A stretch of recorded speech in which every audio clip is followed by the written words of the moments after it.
Olá, sejam todos bem-vindos mais uma vez nesse nosso instante de estudos, aqui no grupo de estudos Irmã Angélica. Estamos estudando o Livro dos Espíritos, no livro 2, Mundo Espírita ou dos Espíritos, capítulo 11, dos três reinos, os minerais e as plantas, os animais e o homem e a metempsicose. Essa é a terceira parte, estamos falando do tema os animais e o homem. Então nós continuamos a partir da pergunta número 606. A pergunta número 606 do Livro dos Espíritos diz assim: de onde tiram os animais o princípio inteligente que constitui a alma da natureza especial de que são dotados? Quer dizer, de onde vem a inteligência que os animais têm para poder, que eles demonstram, né? E a resposta do elemento inteligente universal. Item A da pergunta número 606. Então, emanam de um único princípio a inteligência do homem e a dos animais? E a resposta, sem dúvida alguma. Porém, no homem, passou por uma elaboração que a coloca acima do que existe no animal. A gente já discutiu algumas vezes que, na realidade, é uma continuação desse crescimento da evolução, né? Então, elas partem de um mesmo princípio, que é o princípio da inteligência universal, que está exposto no momento da criação divina e que carrega durante todo o seu processo de evolução, todo o seu processo de encaminhar à perfeição, vai num aprimoramento constante. Então, assim como os animais, os homens também têm esse princípio mais desenvolvido por já terem mais tempo na sua própria evolução. Então, já numa escala um pouco mais, com mais sabedoria, vamos dizer assim, porque necessariamente já tiveram mais vivências, porque já passaram por todos os outros reinos anteriores. Pergunta número 607. Dissestes, lá na pergunta número 190, que o estado da alma do homem na sua origem corresponde ao estado da infância na vida corporal e que sua inteligência apenas desabrocha e se ensaia para a vida. Onde passa o espírito essa primeira fase do seu desenvolvimento? E a resposta? Numa série de existências que precedem o período a que chamais de humanidade. Então aqui é uma complementação da resposta anterior, né? Como eu já disse, numa continuidade da evolução, num processo de já ter vivenciado, ter experimentado mais situações que faz com que o princípio inteligente, a inteligência, o espírito, na escala nominal, já tem mais tempo de depuração, mais tempo de evolução, por isso uma inteligência maior. Item A da pergunta número 607 diz assim: parece que assim se pode considerar a alma como tendo sido o princípio inteligente dos seres inferiores da criação, não? E a resposta: já não dissemos que tudo na natureza se encadeia e tende para a unidade? Esses seres cuja totalidade estais longe de conhecer, é que o princípio inteligente se elabora, se individualiza pouco a pouco e se ensaia para a vida, conforme acabamos de dizer. É, de certo modo, um trabalho preparatório como o da germinação, por efeito do qual o princípio inteligente sofre uma transformação e se torna espírito. Entra, então, no período da humanização, começando a ter consciência do seu futuro, capacidade de distinguir o bem do mal e a responsabilidade dos seus atos.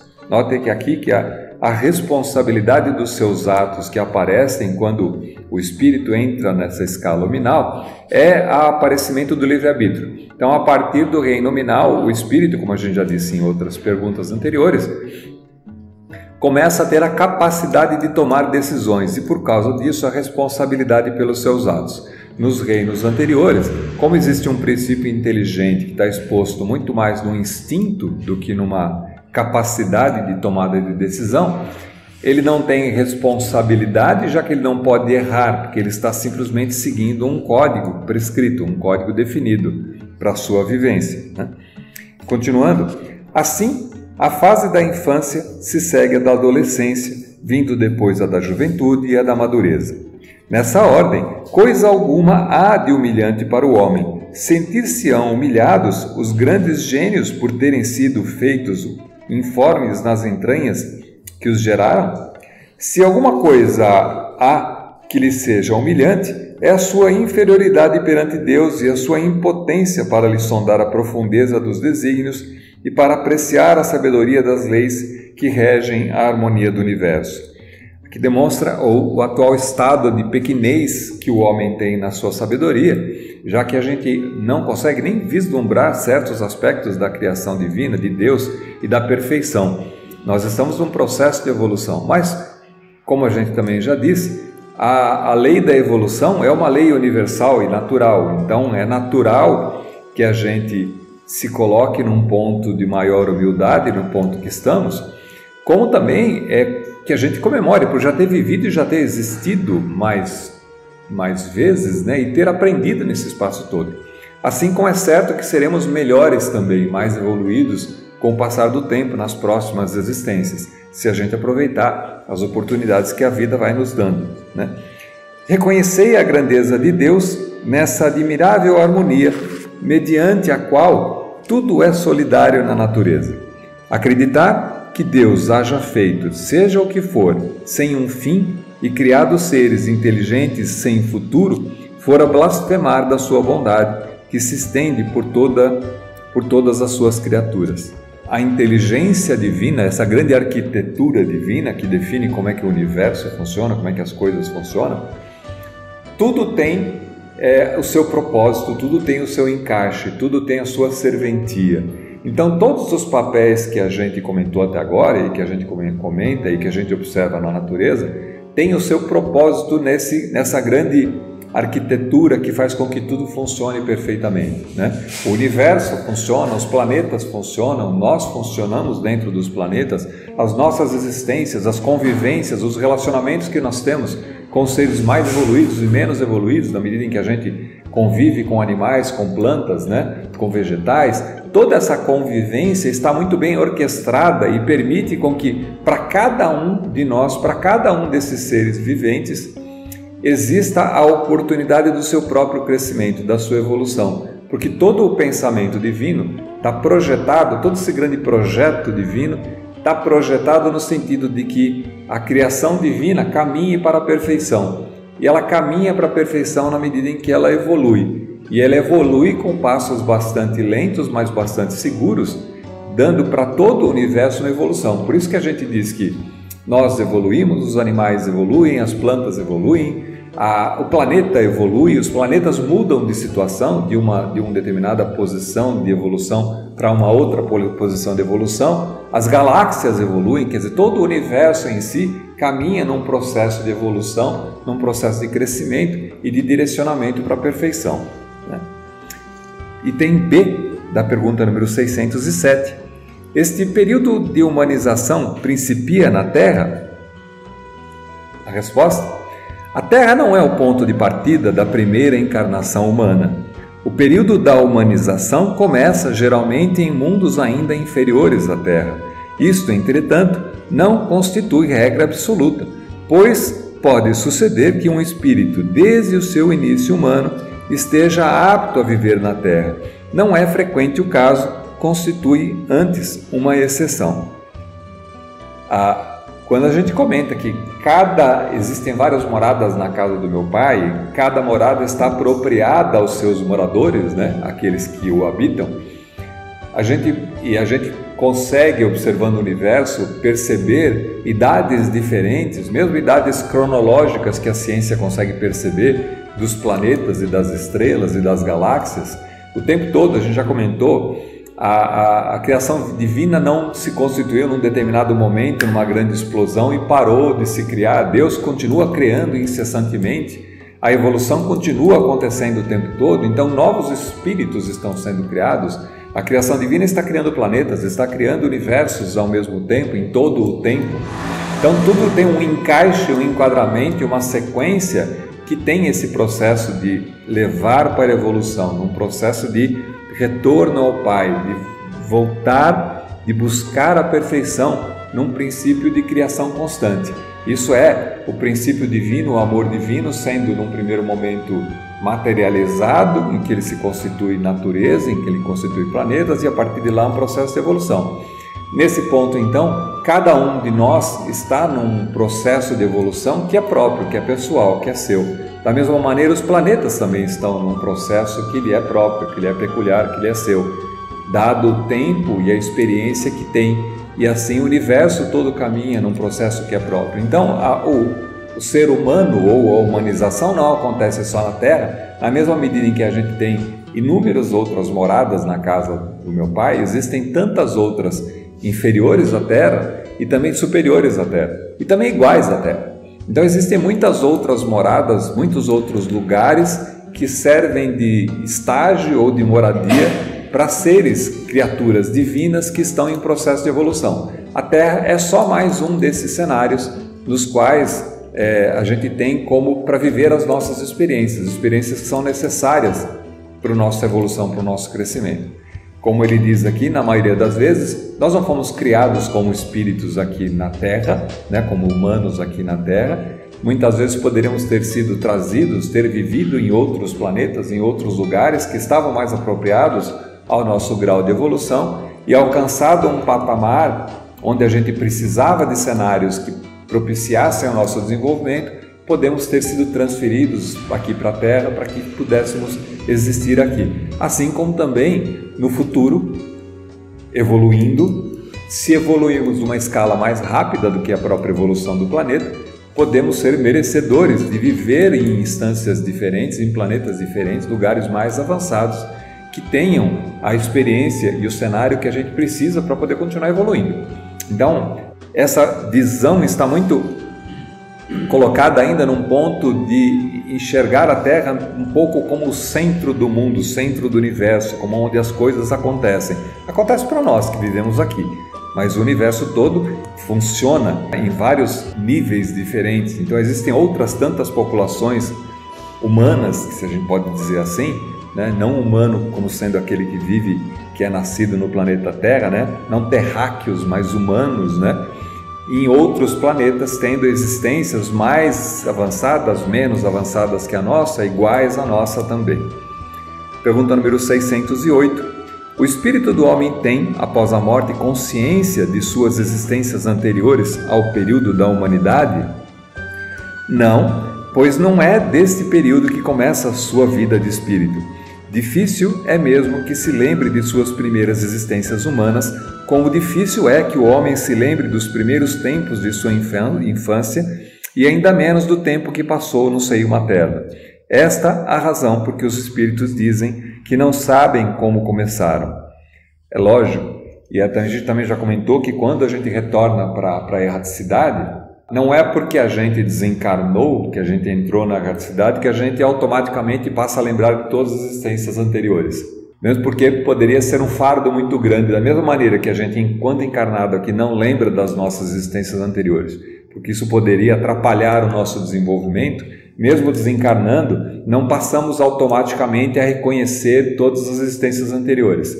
A gente vai gradativamente, à medida em que a nossa maturidade espiritual vai permitindo, alargando esse horizonte e começando a enxergar ou relembrar de situações passadas, de maneira que a gente passa a enxergar 2, 3, 4, 5 vidas, quando isso nos serve de conhecimento para que a gente possa fazer o planejamento. Por que estamos errando ainda em determinados pontos? Por que é tão difícil vencer determinadas provas?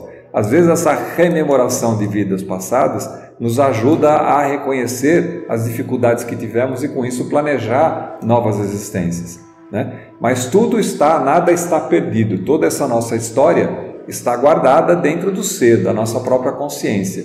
Da mesma maneira que aqui, enquanto encarnados, não enxergamos as vidas anteriores, desencarnados podemos enxergar parte delas e quanto mais evoluídos, maior será esse alcance do nosso conhecimento, de maneira que a gente possa cada vez mais saber mais. É isso que dá a sabedoria que o espírito mais evoluído tem.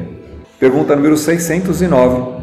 Uma vez no período da humanidade, conserva o espírito traços do que era precedentemente, quer dizer, o do estado que se achava no período em que se poderia chamar de anti-humano, quer dizer, antes de humano? E a resposta? Conforme a distância que medei entre os dois períodos e o progresso realizado. Durante algumas gerações, pode ele conservar vestígios mais ou menos pronunciados do estado primitivo, porquanto nada se opera na natureza por brusca transição. Há sempre anéis que ligam as extremidades da cadeia dos seres e dos acontecimentos. Aqueles vestígios, porém, se apagam com o desenvolvimento do livre-arbítrio. Os primeiros progressos só muito lentamente se efetuam, porque ainda não têm a secundá-los à vontade. Vão em progressão mais rápida à medida que o espírito adquire mais perfeita consciência de si mesmo. Então, a questão aqui é, como ele menciona, guarda algum resquício ainda das existências anteriores? Em uma certa proporção, sim. Na medida em que a nossa existência ela é sempre fruto daquilo que a gente já vivenciou, e as provas, as dificuldades que a gente enfrenta são aquelas que foram muitas vezes geradas em existências anteriores, o que provoca para a gente uma escala de evolução, porque a gente vai sempre passando pelos pontos que a gente tem mais dificuldade para poder evoluir e continuar crescendo. Nesse primórdio da entrada no espírito, do espírito na humanidade, vamos dizer assim, ele guarda ainda resquícios anteriores, sim, e vai perdendo esses resquícios na medida em que vai avançando. Quanto mais avançado o espírito, quanto mais ele vai crescendo, menos impresso ele tem certas características que são anteriores, são características muito primitivas, muito ainda pouco desenvolvidas. É natural que quando o ser se desenvolva, ele passe a ser mais desenvolvido, e quanto mais desenvolvido, mais longe ele está do estado original, do estado primário, daquele estado mais primitivo. Então é natural que assim aconteça. E a gente vai, a evolução ou a velocidade da progressão também é uma coisa interessante. Mesmo quando a gente olha os aspectos dos mundos, se a gente considerar um mundo de prova e expiação, que é o mundo atual que a gente vive, a gente ainda tem muita provação e expiação. O que é provação? Provação é a constatação que o aprendizado foi bem realizado. Então a gente passa às vezes por dificuldades, por problemas, para poder confirmar se aquele aprendizado de como reagir corretamente está bem sedimentado. Então a gente faz escolhas corretas já quando as dificuldades acontecem. Essa é a provação. Agora, a expiação acontece quando a gente provocou problemas, erros no passado e volta a enfrentar os mesmos problemas de novo, no sentido de ganhar a experiência e o conhecimento. Então a gente está tentando sedimentar ainda aquele conhecimento obtido. Quanto mais evoluído, quanto mais inicial nessa escala de evolução, maior é a nossa quantidade de erros e que por causa disso também as consequências desses erros. Como a gente já disse aqui várias vezes, através do livre-arbítrio ganhamos o direito de errar. E o direito de errar que traz para a gente a reflexão do que deveríamos ter feito e de como devemos fazer no futuro. Então, a experimentação do erro e a consequência do erro traz para a gente a modificação das atitudes. Então, isso é um instrumento para a evolução. Só que quanto menos conhecedores, é natural que erramos mais. E quanto mais erramos, mais expiação a gente tem. Na medida em que a gente começa a entrar num ciclo, não um ciclo de corrigir aquilo que a gente fez de errado, mas de aprendizado, é natural que as experiências futuras passem a ser feitas de maneiras mais rápidas. Não é obrigatório, vamos dizer assim, sofrer aquilo que você provocou com as outras pessoas. Quer dizer, a gente tem impresso na nossa consciência muitas vezes o desejo ou a diretiva de passar pelos mesmos problemas que a gente provocou. Mas o objetivo da vivência, da encarnação, da vida do encarnado, é que a gente, através das experiências, aprenda. A gente pode aprender, mesmo errando, não fazendo de novo os mesmos erros. Então, a proposição de melhorar, de aprender e de se corrigir pode acontecer sem que você precise cometer os erros necessariamente. A gente pode, por exemplo, e é bastante comum, por que a gente estuda? Por que a gente aprende? Para não cometer os mesmos erros daqueles que não tinham o conhecimento que a gente tem. Então, hoje, a humanidade é muito mais avançada em certos aspectos, comete menos erros, porque, por exemplo, a gente sabe como fazer um prédio para que o prédio não caia na cabeça. Em quantas vezes não deve ter acontecido no passado de experiências erradas e que não deram muito certo, mas que foram, a partir da experimentação, dando para o homem e para a humanidade o conhecimento a respeito das coisas. Isso vai permitindo com que a gente vá evoluindo. E quanto mais a gente evolui, mais rápido esse giro acontece. É natural que nos dias de hoje a gente fale das grandes mudanças sociais que acontecem ou das grandes invenções que aconteciam de 200, 300, 400 anos para uma grande invenção, uma grande revolução acontecer na humanidade. Esses períodos foram diminuindo e hoje a cada ano, a cada década, a cada ano a gente percebe mudanças muito grandes, quer seja e é muito mais perceptível ainda na tecnologia, né? A tecnologia muda muito rapidamente, então a cada ano grandes novidades existem, de maneira que isso só é possível pela nossa capacidade de aprendizado, pela nossa capacidade de evolução. Se a gente transladar esse mesmo conceito para o ponto de vista espiritual, à medida que espiritualmente a gente passa a crescer e reconhecer e começar a se colocar num ponto de vista melhor, porque começa a ter mais experiências, mais aprendizados e errar menos, a gente vai provocando um crescimento muito mais rápido. E a gente sai de um círculo vicioso, que é um círculo de fazer e corrigir aquilo que fez de errado, para um círculo virtuoso, que é o aprendizado com o aprendizado. O nosso objetivo aqui, enquanto encarnados e como espíritos, né, é aprender a aprender. Quando nós começamos a aprender, isso faz com que a gente evolua muito mais rapidamente, porque a gente começa a observar e não cometer erros. A gente faz o aprendizado em relação às experiências dos outros também e da história, né? Por isso que estudar história é importante. Quando a gente estuda a história, a gente vê os erros que foram cometidos no passado para que a gente não os repita no futuro. Então, isso é essencial. Se a gente conhece a nossa história, se a gente começa a reparar do ponto que a gente começa a se reconhecer como sendo frágeis ou mais tendentes a determinados erros e começamos a observar mais essas nossas tendências ainda não tão perfeitas, né? Ainda não tão evoluídas, começamos a tomar cuidado com o que a gente pisa, onde a gente pisa, de que maneira que a gente caminha, de que maneira que a gente não ofende mais as pessoas, não machuca as pessoas. Por quê? Porque machucar as pessoas traz consequência para nós. Quer seja porque a gente pode pegar o rebote disso que você fez para o outro, que o outro pode revidar aquela situação que você provocou, quer porque a gente também, como espíritos, não se sente bem fazendo mal. Ninguém se sente bem fazendo mal ao outro. Por mais que a pessoa fale assim, mas tem gente que é ruim e faz isso de propósito, ainda não tomou a consciência de como isso lhe prejudica. Quando a gente começa a acertar e começa a perceber que é cuidando do próximo que a gente cuida de nós mesmos, quando a gente deixa de ser egoísta no ponto de vista de só pensar em si, mas começa a pensar no nosso entorno, nas pessoas que convivem conosco, na sociedade, em todo o resto, nós começamos a perceber que começamos a ser mais felizes. E que a felicidade, isso é uma grande questão e parece bastante contraditória, né? Mas buscar a própria felicidade está no sentido muito mais de buscar a felicidade do próximo do que a si próprio. Porque quando a gente se fecha e tenta buscar a nossa própria felicidade, a gente começa a ignorar o que é em torno, e ignorando o entorno acabamos provocando problemas que a gente vai ter que resolver mais tarde. Quer por conta do nosso egoísmo, quer por conta de que nós nos colocamos numa situação muito diferente em relação aos outros. Quando você começa a favorecer o entorno te ajuda.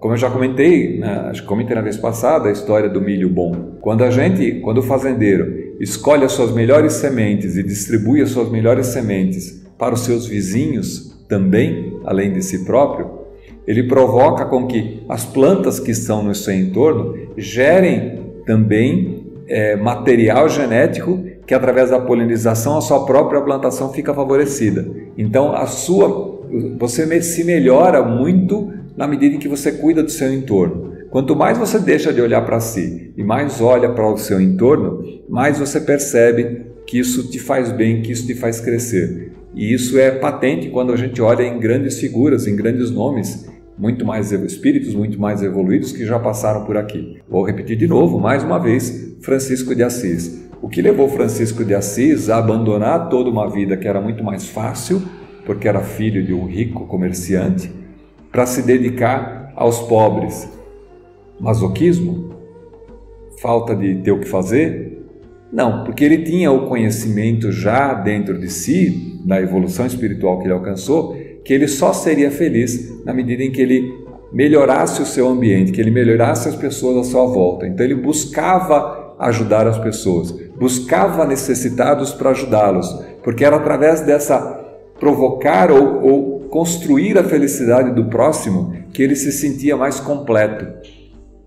E o que demonstra que se ele é um ser tão mais evoluído que nós, talvez, esse seja o caminho que devamos seguir, Jesus, quando passou por aqui e deixou dentro do seu testemunho, da sua seguida, do seu caminho, daquilo que ele fez e daquilo que ele disse, também exemplificou muito isso, no sentido de cuidar muito mais do próximo, cuidar das pessoas que são necessitadas, curar os enfermos, muito mais do que cuidar de si mesmo.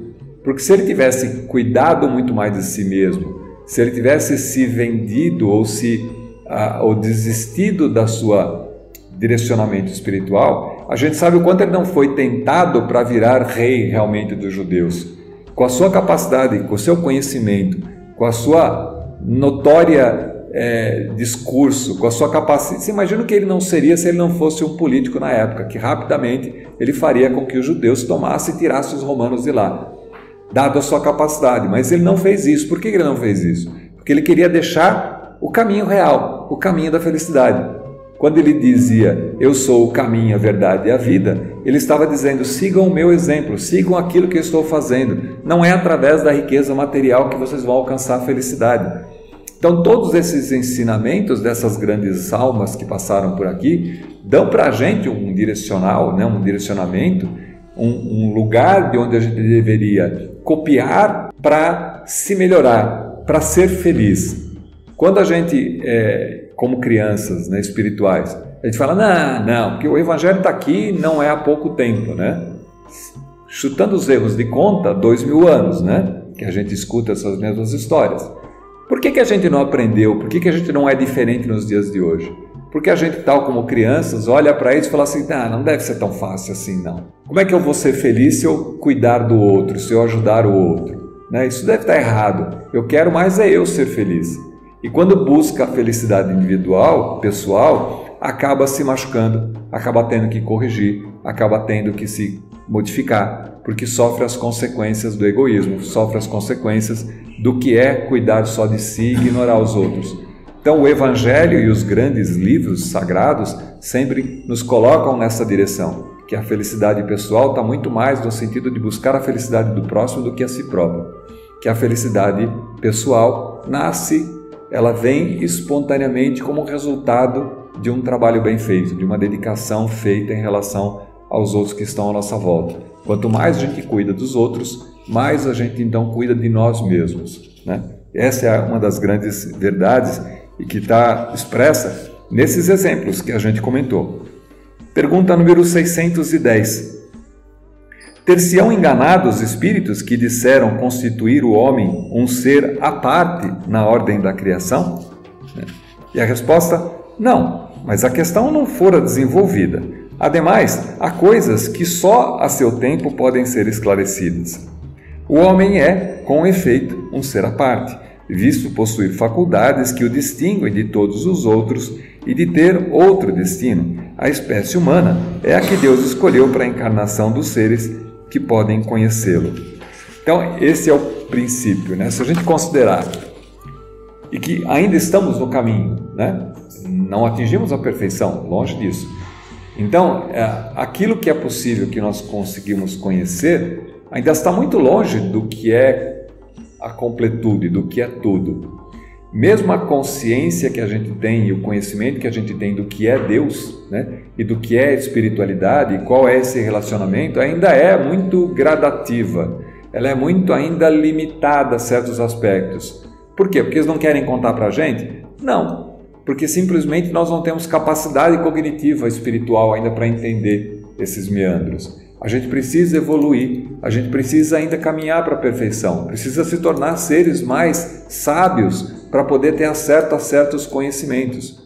Então, aquilo que a gente consegue hoje, e essa diferenciação, o destaque que ele faz aqui, é que como humanos estamos num momento de conhecer a Deus. O que é conhecer a Deus? É ter essa consciência do nosso papel na evolução, que estamos muito, muito, muito longe, que existe uma sabedoria, existe um princípio muito mais perfeito, o princípio da perfeição, da organização e de tudo, desse amor essencial, longe ainda da nossa capacidade de compreensão, porque mesmo quando a gente tem a compreensão que a gente tem do amor, ela é ainda ínfima, ela ainda é muito pequena, mesmo nos seus vislumbres mais evoluídos, naquele amor mais puro que a gente consegue enxergar, ainda é muito ainda da capacidade que nós temos de conseguir alcançar, e não do que é real.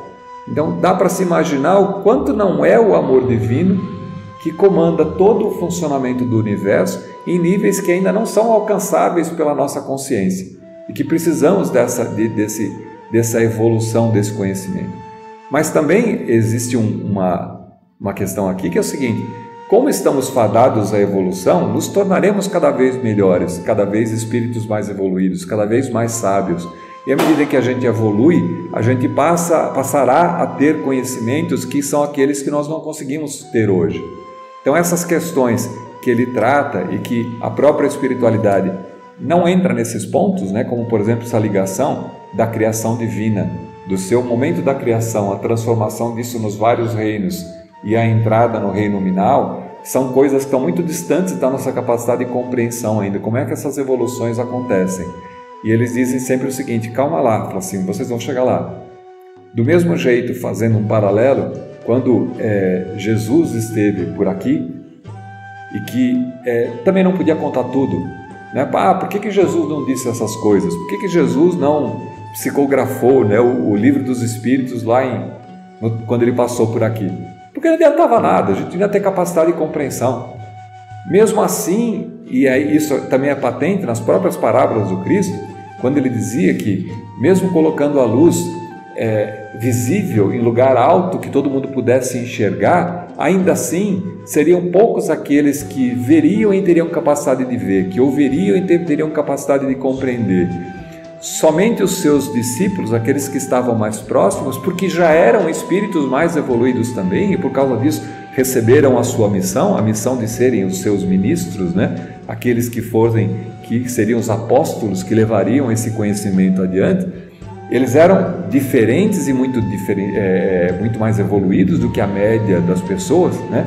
A esses que eram aqueles que ele escolheu a dedo, né, e trouxe para próximo de si para treinar e para dar essas orientações, ainda esses a gente sabe que não eram muito evoluídos, mais evoluídos que a média, mas não completamente evoluídos, né? Porque nenhum de nós é completamente evoluído.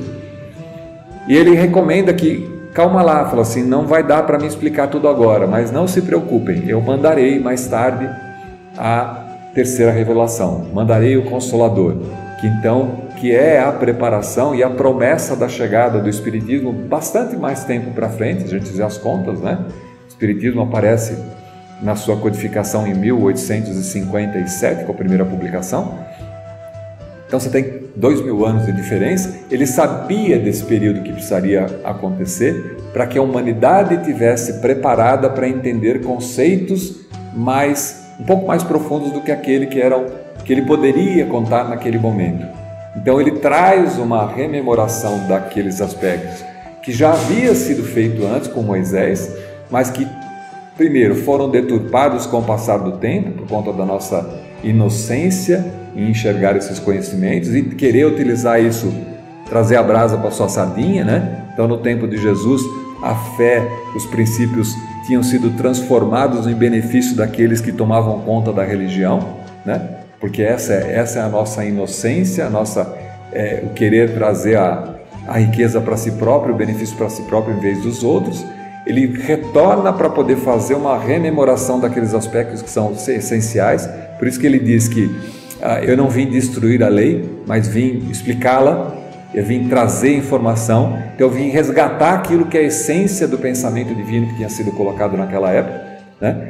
Mas ainda assim ele sabia que o trabalho dele era uma semente que estava sendo colocada, precisaria de um tempo para amadurecimento, que nós precisaríamos de várias existências para experimentar certos conceitos, e que mais tarde a gente precisaria do Consolador, da terceira revelação, para poder esclarecer certos aspectos.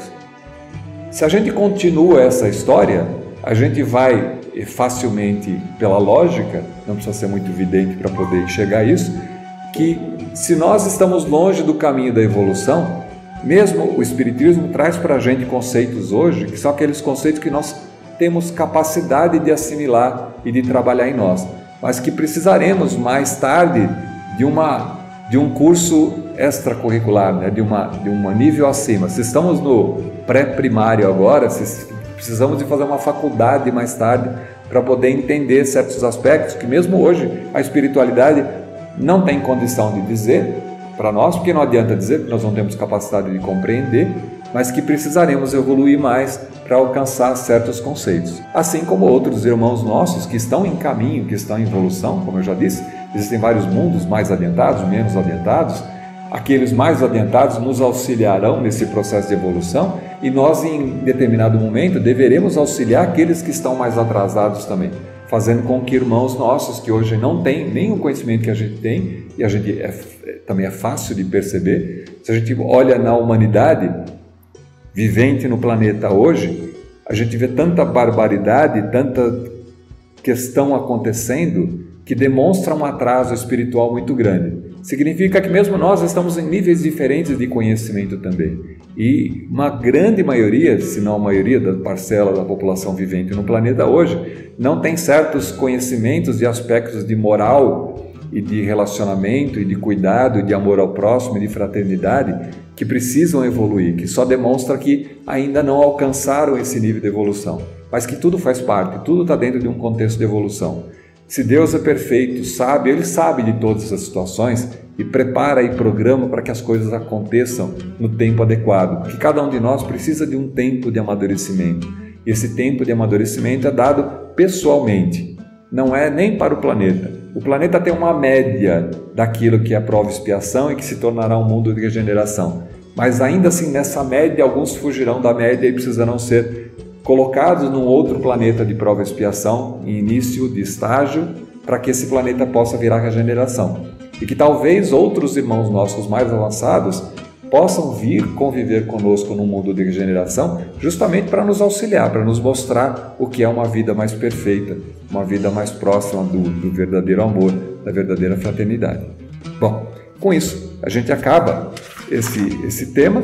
Então na próxima sessão a gente vai falar sobre metempsicose, que é o último tema desse capítulo 11, dos 3 reinos, os minerais e as plantas, os animais e o homem e a metempsicose, do livro 2, Mundo Espírita ou dos Espíritos, do livro dos Espíritos. Até lá!